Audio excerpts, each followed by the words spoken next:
for, what day is it? It is Tuesday. Happy Tuesday. I am just sitting down to edit the video. And I realized I hadn't given you guys an update yet. Hopefully that's good.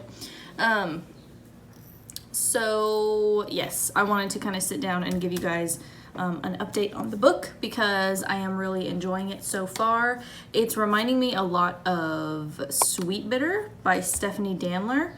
If you guys have ever read that book, I read that one a couple of years ago, and I already mentioned this on my Instagram, but it reminds me a lot of that book because the protagonist of this book, of Writers and Lovers, Casey, she's a waitress, and so is the protagonist, I don't remember her name, but the protagonist of Sweet Bitter is also a waitress, and so there's a lot of emphasis on food and stuff. Loving it so far. The writing is really excellent. I've already written down a couple quotes, which I might read a few of them to you, just because the way that she's writing, her metaphors are really like kind of odd, but in a beautiful way. So Casey's going through a lot. She's recently lost her mom, so trigger warning for like grief and loss, because that does come up. And she's just kind of finding her footing, figuring out like who she is. She's got a couple of different men in her life, and she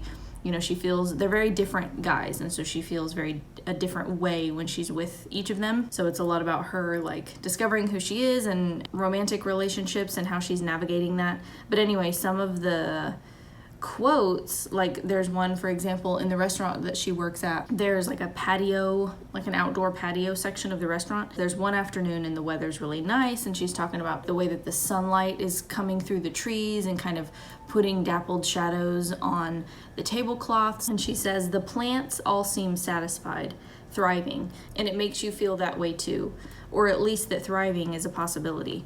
So I love that she's just talking about plants and like how like vibrant and lush and healthy the plants are, but it's like a metaphor for herself as well. It's such a simple, kind of unexpected metaphor. And then there's also one that she mentions a lot about bees, and I believe it's a metaphor for anxiety. That's what it seems like to be a metaphor for anyway. And so I love that, like, you think of bees humming and like a tingling sensation, and the way that anxiety kind of creeps up that way in the body. Anyway, so I really like that metaphor of bees because it feels pretty accurate. And the way that she describes desire and, the men in her life and the way that they make her feel. So this, I believe she's talking about maybe like an ex-boyfriend. She said it was strong, whatever was between us, thick, like the wet air and the smell of every green thing ready to bloom.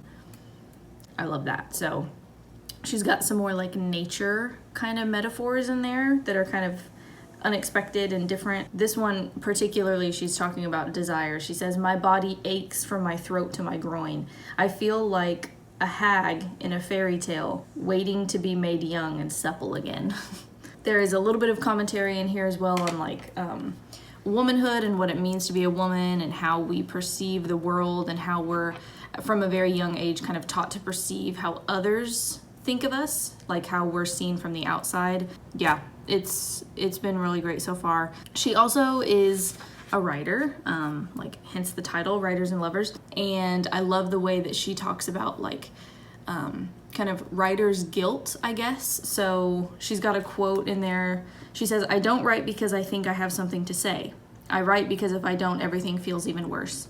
And I feel that. I haven't written, to be completely honest, since my last writing vlog, which I'll link it up in the cards if you guys are interested in watching that part of my life. Yeah, and it's like every day that I don't write, I do feel even worse about it, and it gets harder to like find my groove again and get back into it. Yeah, if you guys have book recommendations for books that are written about or by people who are writers or artists, or that has to do with creativity at all, definitely recommend them to me in the comments, because I feel like maybe it'll inspire me to read more, because I felt very inspired and kind of invigorated by Casey, and the way that she talks about creativity and writing and everything. I was able to relate to it.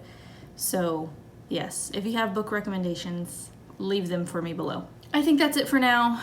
Let's get back to reading. Actually, we're gonna take a little bit of a break. Boyfriend and I have plans to go to the Frida Kahlo exhibit at the Philbrook Museum, which I'm very excited for. So we may get up to that later in the day. It's like timed entry. We have tickets for 3 o'clock, so I'm pretty pumped for that. And then after we come back, I'll get back to reading.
Are you gonna help mommy eat them?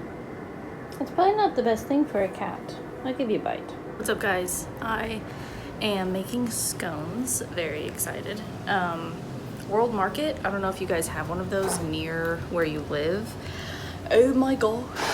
They have a scone mix. They have a couple of different kinds.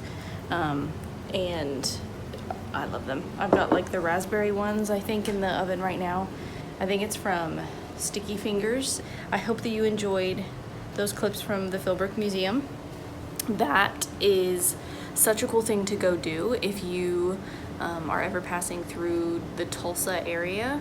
Highly recommend. Like if you have a layover or something or whatever, you're on a road trip. It was a mansion at one point in time. It's like a renovated mansion. So freaking cool.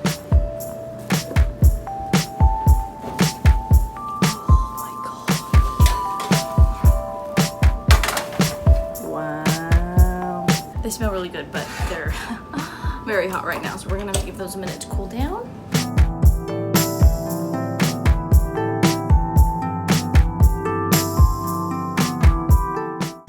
All right, while the scone's cool, I'm gonna give you an update. So I gave this one a 5 out of 5.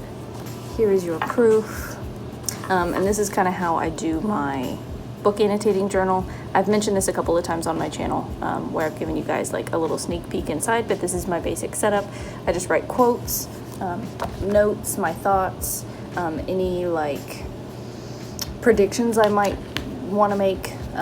It's mostly quotes and then a very quick summary, usually just in a sentence or two of what's going on. That way, whenever I flip back to it at some point in the future, if that happens, I can remind myself of what was actually happening in the plot. Also, the AC is on, so you're probably hearing it in the background, but it's really hot, so it's got to stay on. So the main reason I gave it 5 out of 5 stars was mainly because of the writing, not even so much the plot, but just how well it was written. Because the plot itself, it's decent. It's basically Casey, she's a writer trying to get her book published, and there's a couple of different men, some ex-boyfriends, some current men who are in her life who she's kind of deciding between.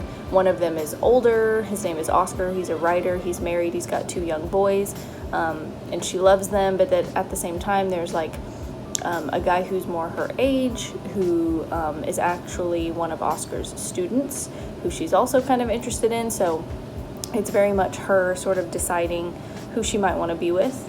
And what path she might want to follow, all while she's working at the restaurant and on the side trying to get her book published. So the plot isn't like super intricate or the thing that's going to keep you reading. I felt like it was just the way that Casey describes her life and the different situations and relationships that she's in. I said there were themes of grief, because she does lose her mom at the beginning. That's something she talks about really early on. I think it might even mention it in the blurb, so I don't think that's a spoiler. Creating art, just the process of creating art, and fear, like being afraid of either starting a new relationship, afraid of rejection from her writing. I said the point in which we've landed in her life is the perfect moment because it's an end and a beginning. And I think that was one of my favorite parts, was it feels like an end in a lot of ways because she's had some relationships end, her mom's passed away, she's got to grow up and, figure out what she wants to do.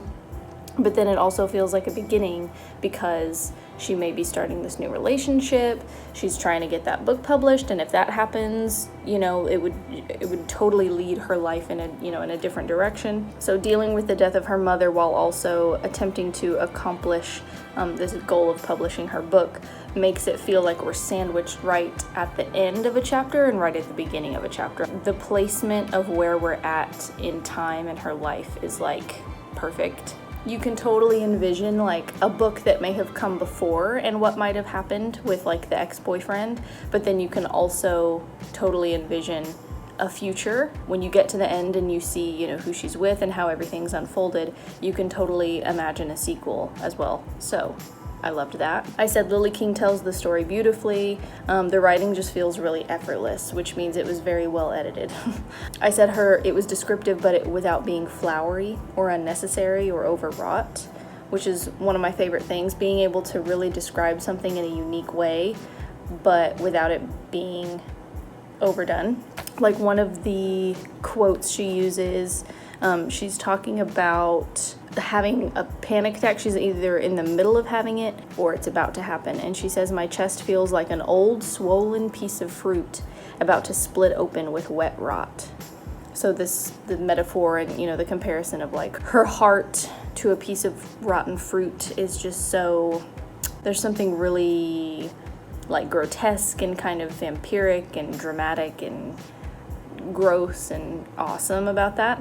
So lines like that really kept me reading. I said it was a great contemporary read with lots of literary references for us bookworms, with modern commentary on loss and romance. So there are definitely lots of mentionings of other authors and other books, which I really loved reading them. They're kind of sprinkled throughout, and so you'd kind of always wonder, like, who is she gonna bring up next? Overall, it was a 5 out of 5. Definitely recommend.